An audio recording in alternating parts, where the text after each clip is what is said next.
بسم الله الرحمن الرحیم. نن زمونږ ټاپک په بایولوژیکل مالیکولز چپټر نمبر 2 کې تھرڈ نمبر ټاپک دی کنډنسیشن اینڈ هایدرولایسس. دا دواړه فنډامنټل کیمیکل ریاکشنز دي او چې کوم فنډامنټل بایولوژیکل مالیکولز دي کاربوهایډریټ، پروټین، لیپډز اینڈ نیوکلیک اسید کته روغه او کته ماته د کنډنسیشن اینڈ هایدرولایسس دا کیمیکل ریاکشنز په کې انوالو دي او زمونږ په جسم کې چې څومره هم زمونږ باډي فنکشنز کوي یا سپارټس روغي نو هغه ټول هم د دې دوه خبرونو چولي چې یا به فارمیشن کیږي او یا به زموږ سره بریک ډاون کیږي. د کنډنسیشن اینڈ هایدرولایسس بیسیکلی د یو بل اپوزټ پروسس دی. کنډنسیشن کې واټر چې کوم دی هغه پروډوس کیږي، په هایدرولایسس کې واټر چې کوم دی هغه یوز کیږي. The condensation definition is the process in which large and complex molecules form from simple molecules with the removal of water. هغه process چې پاره کې large molecules روغيږي، یعنی A د سره H ته او B د سره OH ته، نو دا A او B به کمباین شي د بروغ کې AB او H2O به سره روغ شي. واټر دلته جنریټ کیږي. large molecules روغيږي د small monomers نه یا د سمال یونټس نه یا د مایکرو مالیکولز نه. دا انابولیک ریاکشن یو قسم دی. انابولیک ریاکشن نه دی. انابولیک ریاکشن یو هیوج ټرم دی، په دې کې نور هم ډیر سره راځي. انابولیزم د گریک چې لفظ دی انابولیزم وای په برتلو تا، یعنی دا کنسټرکټیو پروسس دی. کنډنسیشن واټر پکې روغيږي، واړه مالیکول یو ځای کېږي غټ روغي، او دا د انابولیک ریاکشن یو ټایپ دی، یو قسم دی. نو که زه وایم نو داسې به غلطه نه چې کنډنسیشن چې کوم دی نو اټ از ا ټایپ اف انابولیک ریاکشن.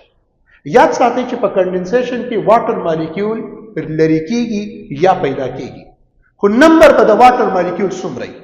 نو یاد ساتئ چې څومره ستاسو سره مانومرز وي، لکه 2 مانومر چې کله کمباین کیږي د یو سره H ته او د بل مانومر سره OH ته، چې کله 2 یو ځای کیږي نو 1 واټر مالیکول به تیروږي. که 5 وي نو 4 به یو نمبر به کم حساب وي واټر، ځکه د 2 د ملاپ نه یو واټر روغيږي، د 3 نه 2 روغيږي، د 4 نه 3 روغيږي. لکه تاسو ته MCQs راشي که چرته منګه 20 مانومرز کمباین کو نو څومره واټر به پروډوس کیږي، جنریټ کیږي به نو 19 واټر مالیکولز به جنریټ کیږي. یاد ساتئ چې واټر از پروډوس اینڈ ریمووډ هیر. نمبر ما تاسو ته وی د دغه شان بدن نه چې په هایدرولایسس کې چې 10 مالیکول زرو غوما نو څومره واټر مالیکول به ولور کوم، یو نمبر کم نه به ولور کوي. انرژي از نیډ چونکه دا کنسټرکټیو پروسس دی، باند روغون کې پروسس دی، نو په دې کې به انرژي پکار وي. لارج مالیکولز به روغيږي یعنی مایکرو به روغيږي. also called dehydration synthesis. دې ته بل نوم وي dehydration، او به تیوزي او یو شی روغيږي، یو پالیمر، یو مایکرو مالیکول، یو لارج مالیکولر ویټ په مالیکول څخه کیږي جوړیږي. کنسټرکټیو ریاکشن دی، روغیدل پکې کیږي. اگزامپل که زه د دې واخلم چې زمونږ سره د دې اگزامپل زه تاسو له درکم نو فار ایگزامپل سکروز به زه واخلم.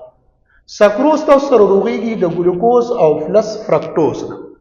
څومره واټر مالیکول به روغیږي چې کله زمونږ سره سکروز روغیږي نو د سکروز د روغیدو په وخت کې به 1H2O روغیږي، 2 مانومرز 1H2O. داسې که تاسو سلولوز روغوي، داسې که تاسو سټارچ روغوي، ګلایکوجن روغوي یا تاسو پروټین روغوي. که زه واخلم چې 2 امینو اسید دي نو یو امینو اسید تاسو والي بچړو، یو امینو اسید سره زموږ سره H دی او دلته R دی او دلته COO او OH دی، دلته هم تاسو سره وګورئ NH2 دی. بل امینو اسید که تاسو واخلئ نو داغه سره به هم H وي، R به وي او دلته به N وي، H به وي او H به وي. دا H او دا H په خپلو کې کمباین شي او دواړه امینو اسید به د یو بل سره په پیپټاید باند باندې کنیکټ شي. نو څومره واټر مالیکول به پروډوس کیږي؟ less than 1 than the number of monomer. که شل مانومر یو ځای کې 19 واټر مالیکول به روغيږي، او که داسې شل مانومر روغه، شل مانومر ته روغه دلته پروډوس کې په هایدرولایسس باندې یعنی په ماتولو باندې ته بیا روغه نو 19 واټر به نیټډ وي. اگزامپل ما تاسو له درکو یعنی زموږ سره لیپډ سینتھیسس ایسټر باندې نیوکلیوټایډز کوته یو ځای کې نو هم با زموږ سره کنډنسیشن باندې کیږي، واټر به ریموف کیږي. او زموږ سره که تاسو پروټین روغوي چې څومره هم زموږ سره دا فنډامنټل بایولوژیکل مالیکولز دي، نور څومره زموږ سره کیمیکل ریاکشنز دي، هغه کې اکثر زموږ سره کنډنسیشن نیډډ وي. د کنډنسیشن اپوزټ چې کوم پروسس دی ما تاسو ته وایي کوم چې بل فنډامنټل پروسس دی چې هغه موږ په غټ مالیکول ماتو دلته خو موږ واړه یو ځای کوو غټ روغو او دلته به غټ موږ وړو ته کنورټ کوو نه هغه د زموږ سره هایدرالایسس هایدرو مین واټر او لایسس مین سپلیټینګ یعنی د اوبو په موجودګۍ سره یو سټرکچر یو کمپاوند یو مالیکول ماتول دلته به موږ اوبه راوړو ماتو وي او دلته موږ یو ځای کوو او اوبو ترې راوستي ډیفینیشن درته کومه د پروسس ان ویچ لارج اینڈ کمپلیکس مالیکول از بروکن ډاون into small and simple in the presence of H2O دا غټ مالیکول دی دا پکې باند دی چې دا پیپټاید باند دی پروتین دی پالی پیپټاید چین دی نو دا باند چې ته هر یو باند ماته نو ته به واټر پرووایډ کې واټر به ماته واټر بدلته یوز کیږي کنزیوم کیږي با پړل کیږي با presence of H2O باندې کیږي دا کیټابولیک پروسس دی یعنی hydrolysis is a type of catabolic reaction واټر موږ له پکار دی اله ودا کیږي انرژي از ریلیزد چونکه باند تلته تماته په وجه د اوبو نو دلته به انرژي زموږ سره ریلیز کیږي الته انرژي کنزیوم کیدا مانومرز ار سمالر ار فارم واړه مالیکولز بروغيږي په ریزلټ کې به سمال مالیکولز مانومرز بروغيږي یا سمال بروغيږي او یا به تاسو ګورئ چې بلډینګ بلاکس بروغيږي یعنی دیوال به ماتيږي او خخته به تروغيږي دلته تاسو وی چې خخته منګ یو ځای کول او دیوالو تروغو فرق پدای add H2O and are consumed دلته به H2O منګه اډ کو کمپاوند ته مالیکول ته د ماتولو په غرض باندې او واټر به ختميږي ډیسټرکټیو پروسس ده دلته ماتيږي چې تاسو به کیټابالیزم کیټابالیک په اصل کې په گریک ژبه کې وایي سمکه راچول ہوتا او انابالیک کوئی په برخت ہوتا ناغر غولي بلډینګ روغيږي او کیټابالیک کا مطلب ہے اس کو بریک ډاون کرنا ډیسټرکټیو پروسس ده نٹ هایډریشن یاد ساتي ګوره په هایدرالایسس او په هایډریشن کې د زمکه او اسمان فرق دی که چرته تاسو تراشي هایډریشن کا سمپل مطلب ہے واټر کو ایڈ کرنا او به جمع کول یو کمپاوند ته واټر ایڈ کول خو سپلیټینګ نه کول دا په موجودګۍ سره که تاسو کریب سایکل ویلې په فرست ایئر کې تاسو کو کریب سایکل ویلې نو په کریب سایکل کې تاسو د فیومیریک اسید نه روغوي میلیک اسید with the addition of water دلته واټر ایډ کی زبوالم تاسو ته سټرکچر د فیومیریک اسید او د میلیک اسید کله تاسو سره واله ما چې دا زما سره یو فیومیریک اسید دی بل زموږ سره میلیک اسید دی نو دلته تاسو ویلو چې H دی دلته پکې H دی COOH دی او COOH دی دا زموږ سره سټرکچر دی د فیومیریک اسید کله ته دغه واټر پرووایډ کما نو دی بس سپلیټ کوم نه خو دا ډبل باند سنگل باند ته کنورټ شي او دا اوس فیومیریک اسید دی کله سره دلته زموږ سره OH اډ کما او دلته سره H اډ کما نو دا اوس میلیک اسید شو نو دا هایډریشن دی تاسو په ګلایکالیسس کې هم مل ډی هایډریشن مطلب همیشه کنډنسیشن نه دی غره یاد ساتئ او د هایډریشن مطلب هایدرالایسس نه دی غره یاد ساتئ او دا هم یاد ساتئ چې هایدرالایسس او کیټابالیزم سیم نه دی کیټابالیک چې کوم دی دا یو چترۍ ده چې هایدرالایسس د دې یو جز دی چې د دې لاندې ناشته it is a type of catabolic reaction که بل واخلم نو not hydration ما تاسو ته وی چې hydration is just the addition of water but not splitting دلته پکې د splitting خبره نشته د سوک ته د ټایپ اف ډیکمپوزیشن ریاکشن دی ډیکمپوزیشن ماتول ته وي نو بالکل په هایدرالایسس کې ماتول کیږي او ډیکمپوزیشن خو په مختلف طریقو مشته دلته په کې موږ واټر استعمالو او د واټر په ذریعہ باندې به بریک ډاون کوو اگزامپل کو تاسو د دې واخلئ نو اخو د میټابولیزم نه زبدلته وېما چې کم سکروز تاسو راخ کړو